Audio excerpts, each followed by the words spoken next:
Nanominate niya ba sila Kim Chiu at si Paolo Avellino sa kauna-unahang Content Asian Viewers Choice Award?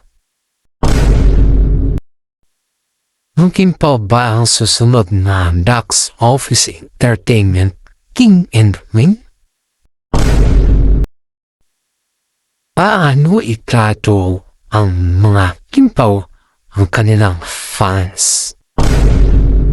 Nakuha ni na Kim Chiu at saka si Paolo Avellino ang kanilang nominasyon sa Content Asian Viewers Choice Award para sa taong 2026. Ito ang ikalawang pagkakataon na bukas ang kategoryang ito para sa mga fans pagkatapos ng kanilang tagumpay noong nakaraang taon. Narito ang mga detalye ng kanilang nominasyon. Si Kim Chiu ay manominate bilang Favorite Actress from the Philippines at saka si Paolo Avellino naman ay nanominate bilang Favorite Actor from the Philippines. Paano bumoto? Iyan po yung kadalasan tinatanong ng kanilang mga fans sa ating YouTube channel, guys, kung paano bumoto para may dagdag sa boto nila Kim Chiu at saka si Paolo Avellino. Maaaring bumoto ang mga fans sa pamamagitan ng official voting link ng Content Asia. Narito ang mga kailangan tandaan natin kung gusto niyo bumoto. Maaaring bumoto ng isang beses bawat oras. Ito yung dalas ng pagboto guys, once every hour lang siya. Ang deadline naman nito, ang pagbotohan ay bukas hanggang September 4, 2026, 12 noon GMT +8. Ang tagumpay ni na Kim Chiu at saka si Paolo sa masasabing award noong 2025 kung saan sila ang tinanghal na winners sa parehong kategorya at napapakita ng lakas ng suporta ng mga Kimpaw fans sa buong Asia. Dadin yung kung gusto mo din malaman ang iba pang mga active voting link para sa mga VP Choice Award ngayong 2028. At i-follow question na lang din natin kung gusto mo rin malaman yung active voting link para sa mga VP Choice Awards sa 2026 na kung saan nominate din sila. Paano itrato ng Kimpaw ang kanilang mga fans? Ang tambalan ng Kimpaw ay kilala sa kanilang matinding pagpapalaga at pagiging mapagpakumbaba sa harap ng kanilang mga tadhana.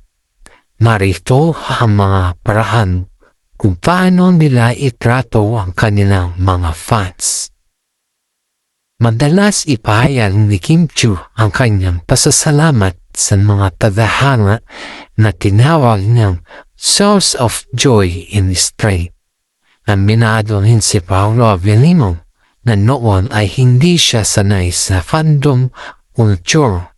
Ngunit dahil kay Kim Chiu, natutunan niyang mas pahalagahan ang oras at pagod na binibigay ng mga fans, gaya ng paggawa ng mga banner at sticker. Yan po yung sinasabi natin na gratitude at recognition sa mga fans. Sa kanilang mga mood shows at tour gaya ng Love Kimpaw World Tour 2026 guys ay sinisigurado nila na makaroon ng curated fans moment at intimate storytelling para mas mapalapit ang mga tagahanga sa mga probinsya tulad ng Cebu at Jensan. personal silang nakikipag-interact at naghahandog ng mga kanta bilang ganti sa mainit na pagtanggap ng mga fans. At ang sabi na natin dito, dapat may intimate interaction din sa mga fans. Nakikita ng mga fans sa kanilang tambaran bilang simbolo ng kindness at generosity. Hinihikayat nina Kim at Paulo ang kanilang mga supporters na maging mature at choose kindness kahit sa gitna ng online debate o fans war. Sharing personal milestone. Ito yung pinakamahirap na sharing personal milestone, guys. Madalas ang mag-post si Kim ng mga behind the scene na napapasaya sa mga fans. Kaya ng kanilang magkasamang workout at napapatibay sa kanilang ugnayan sa politiko o sa publiko. Dahil sa kanilang maayos na practice ay nananatiling solid ang mga fans ng group. Gaya ng Kim Pao, Solid North at Kimmer sa buong mundo. Ito guys, yung mga palaging tinatanong ng mga netizen sa atin kung bakit daw naghiwalay sila si Ian at saka si Kim Chiu, guys. Ito na sagutin na natin, guys, dahil nakahanap tayo ng mga kasama natin sa loob ng showbiz na kung saan ay tinanong natin sila ng direkta patungkol sa iwalayan nila Kim Chiu at saka si Sian Lim. Naghiwalay sila Kim Chiu ayon dito sa ating legit na sources, guys, ay naghiwalay sila Kim at Sian Lim noong Disyembre 2023 pagkatapos ng halos 12 taon nilang relasyon. Pagamat walang inilabas na isang partikular na eskandalo bilang mitya ng kanilang breakup, pero narito ang mga pangunahing dahilan ayon sa kanilang mga opisyal na pahayag at panayam. Yan po yung opisyal na pahayag nila, guys. Sa kanyang Instagram post, diretsang sinabi ni Kim na pagamat mahalaga ang pagmamahal sa isang relasyon, minsan ay hindi ito sapat. Kung baga, guys, is love is not enough. Ayon kay Kim, naging mutual decision nila ang paghiwalay upang gawin lifelong friendship ang kanilang ugnayan at magkaroon ng sari-sariling new chapter sa kanilang buhay. Ito yung sinasabi nila na mutual decision na nanggaling sa kanila. Revelasyon ni Sian Lim sa isang panayam na Fast Talk with Boy Amonda. Nilinaw ni Sian na noong Hunyo 2024 na hindi siya nag-intimate ng hiwalay kundi si Kim. Yan po yung sabi ni Sian, revelasyon niya yan kay Boy Amonda. Maraming lumabas na usap-usapan gaya ng third party na tinanggi ni Sian kaugnay kay Iris Lee o ang sikat na stick rumors. Ngunit ang mga ito ay pinabulaanan din ng aktor. Iba pang espekulasyon maliban kay Iris. Sa kasalukuyan, guys, kapwa na rin silang nakamove on. Si Sian ay nakikipag-date na sa mga filmmaker na si Iris Lee, habang si Kim naman ay ambala sa kanyang karir at tagumpay sa tambalan ng Kim Pao. Paano itrato ni Kim Chiu si Paolo Avellino? Sa mga interview at behind the scene ng kanilang mga proyekto, makikita na ang platong ni Kim Chiu kay Paolo Avellino ay puno ng pag-aalala, suporta at pagiging komportable.